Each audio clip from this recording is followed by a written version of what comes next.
നമ്മളെ നെയ്മർ ജൂനിയറിൻ്റെ തിരിച്ചുവരവിനായിട്ട് കാത്തുക്കാണില്ലേ ഇപ്പോൾ ഫുട്ബോൾ ലോകം ഞാൻ പറയാൻ കാരണം അദ്ദേഹത്തിൻ്റെ തിരിച്ചുവരവ് നെയ്മർ ഫാൻസിന് അല്ലാന്നുണ്ടെങ്കിൽ ബ്രസീൽ ഫാൻസ് മാത്രമല്ല കാത്തിരിക്കുന്നത്. ഫുട്ബോൾ ലോകം മൊത്തത്തിൽ അദ്ദേഹത്തിൻ്റെ തിരിച്ചുവരവ് കാത്തിരിക്കുകയാണ്. കാരണം അദ്ദേഹത്തിൻ്റെ മറ്റുള്ള സഹകളിക്കാരുമായിട്ടുള്ള അല്ലാന്നുണ്ടെങ്കിൽ മറ്റുള്ള ഫാൻസുമായിട്ടുള്ള ഒരു ആറ്റിറ്റ്യൂഡ്, അദ്ദേഹത്തിൻ്റെ ഒരു ആറ്റിറ്റ്യൂഡ് ഉണ്ടല്ലോ, അതെല്ലാ ഫാൻസുകാരും ഒരു അദ്ദേഹത്തോട് ആകർഷകമായിട്ടുള്ള രീതിയിലുള്ളൊരു പ്രവണതയാണ് അദ്ദേഹത്തിൻ്റെ പ്രവർത്തനങ്ങളും അദ്ദേഹത്തിൻ്റെ കളികളും. ഇപ്പോൾ മെസ്സി ഫാൻസ് ആണെങ്കിലും റൊണാൾഡോ ഫാൻസ് ആണെങ്കിലും ഒക്കെ അദ്ദേഹത്തിൻ്റെ മത്സര ശൈലി, അദ്ദേഹത്തിൻ്റെ ആറ്റിറ്റ്യൂഡ് ഇഷ്ടപ്പെടുന്ന ആളുകളായിരിക്കും. പ്രത്യേകിച്ച് മെസ്സി ഫാൻസൊക്കെ മെസ്സിനെ കഴിഞ്ഞാൽ ചിലപ്പോൾ പല മെസ്സി ഫാൻസിനും മെസ്സിനെ കഴിഞ്ഞാൽ പിന്നെ ഇഷ്ടമുള്ള പ്ലെയർ നെയ്മർ ആയിരിക്കും അല്ലേ. പല അർജൻറ്റീന ഫാൻസിനോട് ചോദിച്ചു കഴിഞ്ഞാൽ അതിൻ്റെ കാരണം മെസ്സിയുമായിട്ടുള്ള നെയ്മറിൻ്റെ സൗഹൃദം, മെസ്സിയും നെയ്മറും തമ്മിലുള്ള ബന്ധം, ബാഴ്സലോണയിൽ കളിച്ച് നന്ന് അവർ തമ്മിലുള്ള ബന്ധം, അതിനുശേഷവും ആ ഒരു ബന്ധം, അത്രയും അടുത്തുള്ള ഫ്രണ്ട്ഷിപ്പ് നിലനിർത്തി പോരുന്നതിൻ്റെ അവസ്ഥ. അതേമാതിരി റൊണാൾഡോ ഫാൻസ് ആണെന്നുണ്ടെങ്കിലൊക്കെ അല്ലേ, നെയ്മറിൻ്റെ ഒരു തിരിച്ചുവരവ് നമ്മളൊക്കെ ആഗ്രഹിക്കുകയാണ്, അത്രയും കാത്തിരിക്കുകയാണ്. കാരണം ഫുട്ബോൾ ലോകത്ത് എന്താ പറയുക, കരിയർ പരിക്ക് കൊണ്ട് നഷ്ടപ്പെട്ട ഒരുപാട് താരങ്ങളുണ്ട്. റൊണാൾഡോ നേനെ പോലെ അവരിൽ ഒരാളാണ് ഇപ്പോൾ നിലവിൽ നെയ്മറും. കളത്തിലുണ്ടെന്നുണ്ടെങ്കിൽ ആ ഗെയിം വേറെ ലെവലായി ആക്കി മാറ്റും. പക്ഷേ കൂടുതൽ മത്സരങ്ങൾ അദ്ദേഹത്തിന് ബ്രസീലിൻ്റെ ജേഴ്സിയിലാണെങ്കിലും ക്ലബിൻ്റെ ജേഴ്സിയിലാണെങ്കിലും അദ്ദേഹത്തിന് കളിക്കാൻ കഴിയലില്ല, പരിക്കന്നെ അല്ലേ. അപ്പോൾ ഇനിയിപ്പോൾ അദ്ദേഹത്തിൻ്റെ തിരിച്ചുവരവാണ് നമ്മൾ ഓരോരുത്തരും കാത്തിരിക്കുന്നത്. ഇനിയിപ്പോൾ അടുത്ത മാസം ബ്രസീലിൻ്റെ 2 മത്സരങ്ങൾ വരുന്നുണ്ട്. ആ ഒരു ടീമിലേക്ക് നെയ്മറിനെ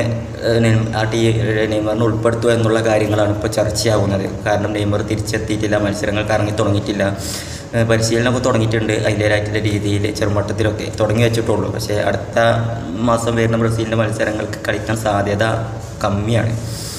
ഒരുപക്ഷെ അതിന് ശേഷമുള്ള മത്സരങ്ങളൊക്കെ അവൈലബിൾ ആവാൻ ചാൻസ് ഉണ്ട്. ഈ മാസം ലാസ്റ്റത്തെങ്കിലും അദ്ദേഹം സൗദി ക്ലബ്ബ് അൽ ഹിലാലിന് വേണ്ടിയാണ് ബൂട്ടണിഞ്ഞ് തുടങ്ങുകയാണെങ്കിൽ ഒരുപക്ഷെ നെയ്മറെ അടുത്ത ബ്രസീലിൻ്റെ ടീം സ്ക്വാഡിലേക്ക് ഉൾപ്പെടുത്താൻ സാധ്യതയുണ്ട്. പക്ഷേ മിക്കവാറും ഈ മാസം ഉണ്ടാവാൻ ചാൻസ് കമ്മിയാണ്. ഇനിയിപ്പോൾ എന്താണ് നമുക്ക് പറയാൻ പറ്റില്ല. നല്ല രീതിയിലുള്ള തിരിച്ചറിവിന് നല്ല രീതിയിൽ ഒരുങ്ങുന്നുണ്ട് നെയ്മർ. ഏതായാലും പെട്ടെന്ന് വരട്ടെന്ന് ആഗ്രഹിക്കണം. അദ്ദേഹത്തിൻ്റെ മത്സരങ്ങൾ ഇപ്പോൾ അൽ ഹിലാലാണെങ്കിലും ബ്രസീലാണെങ്കിലും ഒക്കെ, അൽ ഹിലാലിൻ്റെ കാര്യം പോട്ടെ, ബ്രസീലാണെന്നുണ്ടെങ്കിൽ നെയ്മർ ഇല്ലാതെ ഒരു പൊടിക്കനങ്ങാത്ത അവസ്ഥയാണ്. ഒരു ഗോൾ അടിച്ചാൻ കഴിയാത്ത, അല്ലെങ്കിൽ നല്ല രീതിയിലുള്ള ഒരു മുന്നേറ്റം ഇല്ലാത്ത അവസ്ഥ, ഒരു പോസ്റ്റിലേക്ക് ഒരു ബോൾ എത്തിക്കാൻ കഴിയാത്ത അവസ്ഥയാണ് ബ്രസീൽ ഇപ്പോൾ നിലവിലുള്ളത്. നെയ്മർ ഇല്ലെങ്കിൽ ആ ഒരു സാഹചര്യമാണ് ഇപ്പോൾ. നെയ്മർ ഇല്ലാതെ ഒരു നിമിഷം ബ്രസീലിന് നിൽക്കാൻ പറ്റാത്ത അവസ്ഥയാണ്. ഇപ്പോൾ ഈ കഴിഞ്ഞ മത്സരങ്ങളൊക്കെ എടുത്തു കഴിഞ്ഞാൽ കോപ്പ അമേരിക്കയിലെ തോൽവി, അങ്ങനെ ഒരുപാട് തോൽവികൾ, ഒരു ഫിനിഷിങ്ങും ഇല്ല, അങ്ങനെ കളിച്ചും ഒരന്തല്ലാത്ത കളി. എന്നാലോ ലോകോത്തര താരങ്ങൾ ബ്രസീലിൻ്റെ സ്ക്വാഡിലുണ്ട്. റയൽ, ബാഴ്സ പോലുള്ള ലോകോത്തര യൂറോപ്പിലെ പ്രധാനപ്പെട്ട ക്ലബ്ബുകളിലൊക്കെ കളിക്കുന്ന ഒരുപാട് യുവതാരങ്ങളും എക്സ്പീരിയൻസ്ഡ് ആയിട്ടുള്ള താരങ്ങളും ബ്രസീലിൻ്റെ ഓരോ പൊസിഷനിലുണ്ട്.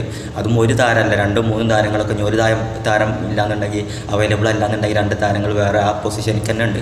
ഇത്രയും താരങ്ങളുണ്ടായിട്ടും ഒരു നിമിഷം അനങ്ങാൻ ബ്രസീലിന് കഴിയുന്നില്ല. ഒരു കാര്യമായിട്ടുള്ളൊരു മുന്നേറ്റം പോലും ബ്രസീലിൻ്റെ ഭാഗത്തുനിന്ന് ഉണ്ടാവണില്ല. എന്തൊക്കെ കാട്ടണം ബോൾ മുന്നിലെത്തിയ ആ ഒരു അവസ്ഥയാണ്. നെയ്മർ ഉണ്ടെന്നുണ്ടെങ്കിൽ ആ ഒരു ടീമിന് തന്നെ പ്രത്യേകിച്ച് ഒരു എനർജിയാണ്.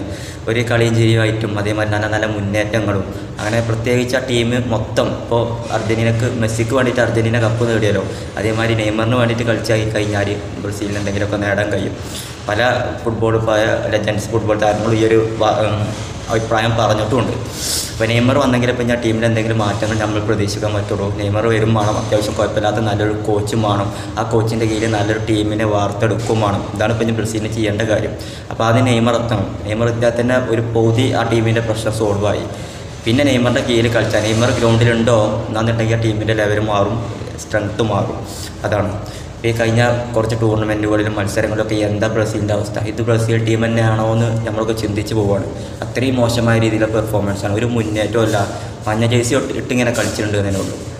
ആ ഒരു ബ്രസീൽ ടീമിൻ്റെ ലെവല് അതൊന്നും നമുക്ക് ഒരിക്കലും മറക്കാൻ പറ്റതാണ്. പക്ഷേ അതിൻ്റെ ഒന്നും ഒരു ഭാഗത്ത് ഇപ്പോൾ ബ്രസീൽ ടീമില്ല. അപ്പോൾ ഏതായാലും നമ്മളെല്ലാ ആളുകളും ഫുട്ബോളിനെ ഇഷ്ടപ്പെടുന്ന എല്ലാ ആളുകളും, പ്രത്യേകിച്ച് മെസ്സി അർജൻറ്റീന ഫാൻസ് ഉൾപ്പെടെ അദ്ദേഹത്തിൻ്റെ തിരിച്ചുവരവ് കാത്തുക്കുകയാണ്. അദ്ദേഹത്തിൻ്റെ നവംബർ തിരിച്ചുവരവ് കാത്തുക്കുകയാണ്. എന്നിട്ട് വേണം നല്ല രീതിയിലുള്ള ഒരു ബ്രസീലിലാണെങ്കിലും ഏതൊരു ടീമിനാണെന്നുണ്ടെങ്കിൽ നല്ലൊരു കളി കാണാൻ. എന്നെപ്പോലുള്ള ബ്രസീൽ ഫാൻസിന് നല്ലൊരു ബ്രസീലിൻ്റെ ഒരു കളി കാണുന്നുണ്ടെങ്കിൽ അദ്ദേഹം വരണം.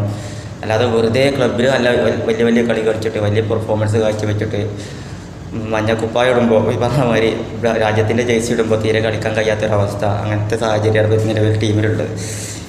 നെയ്മർ വന്ന ആ ടീമിന് മൊത്തത്തിലൊരു ഉണർവ് ഉണ്ടാവും. 100% സത്യമായിട്ടുള്ള കാര്യമാണ്. നമുക്ക് ഈ കഴിഞ്ഞ എല്ലാ മത്സരങ്ങളും നെയ്മർ പോയതിന് ശേഷമുള്ള എല്ലാ മത്സരങ്ങളും എടുത്തു കഴിഞ്ഞാലും നെയ്മറിൻ്റെ ഒരു കുറവ്, നെയ്മർ എന്തായിരുന്നു ബ്രസീലിൽ എന്നുള്ള കാര്യം നമുക്ക് മനസ്സിലാവും.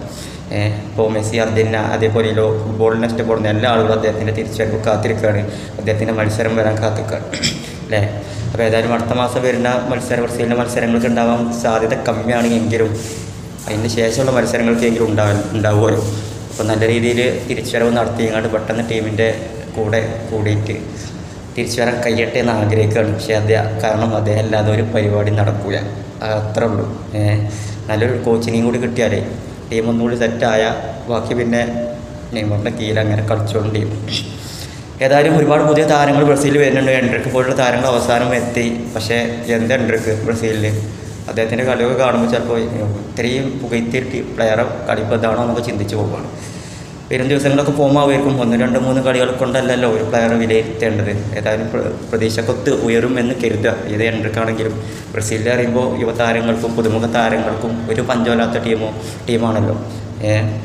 ഒരുപാട് ഫുട്ബോൾ താരങ്ങളെ ഫുട്ബോൾ ലോകത്തിന് സംഭാവന ചെയ്ത ടീമാണ്. അങ്ങനെ ഒരുപാട് റെക്കോർഡുകളുള്ള ടീമാണല്ലോ ബ്രസീലിൽ. പെട്ടെന്നൊന്നും അങ്ങനെ താഴ്ന്ന് പോകില്ല ബ്രസീൽ അങ്ങനെ ബ്രസീൽ തന്നെയാണ്. ഏതായാലും ഇപ്പോൾ കഴിഞ്ഞ കോപ്പ അമേരിക്കയിൽ തോറ്റു എന്ന് പറഞ്ഞാൽ പോരാ, മത്സരങ്ങളൊക്കെ കാണുമ്പോൾ നമുക്ക് സങ്കടം വരും. ബ്രസീലിൽ എന്താണ് ഇതൊക്കെ കാട്ടും, എന്ത് കളിയാണ് ഇതൊക്കെ. ബ്രസീലിൻ്റെ പഴയ കാലത്തെ മത്സരങ്ങളൊക്കെ കണ്ടുവന്ന ഞമ്മക്കൊക്കെ റൊണാൾഡീനോ, കക്ക പോലുള്ള 2002 വേൾഡ് കപ്പ് പോലുള്ള ടൂർണമെൻറ്റുകൾ, അതുപോലെ ആ ഒരു ടൈം ഇത്രയും നല്ല ടൂർണമെൻറ്റുകളൊക്കെ കളിച്ച് അത്രയും നല്ല ടീമിൻ്റെ ഒക്കെ കളി കണ്ടു വന്ന ഞമ്മക്ക് ഇതൊന്നും ഉൾക്കൊള്ളാൻ കഴിയണില്ല. അത് ബ്രസീലിൻ്റെ ടീമാണ് എന്ന് പോലും. ഏതായാലും പെട്ടെന്ന് റിക്കവർ ചെയ്ത് കണ്ട് വരുന്നുണ്ട് നെയ്മർ. അതിൻ്റെ ഫോട്ടോസും കാര്യങ്ങളൊക്കെ അദ്ദേഹം തന്നെ ഇൻസ്റ്റാഗ്രാമിലും സോഷ്യൽ മീഡിയയിലൊക്കെ പോസ്റ്റ് ചെയ്യലും കാര്യങ്ങളൊക്കെ ഉണ്ട്. അപ്പോൾ എത്രയും പെട്ടെന്ന് എത്തുകയാണെന്നുണ്ടെങ്കിൽ അത്രയും നല്ലത്. ആ ഒരു അഭിപ്രായക്കാരനാണ് ഫുട്ബോൾ കാണുന്നത്, അല്ലെങ്കിൽ നെയ്മർ ഇഷ്ടപ്പെടുന്ന ഭൂരിപക്ഷം ആൾക്കാർക്കും തന്നെ പറയാനുള്ളത്.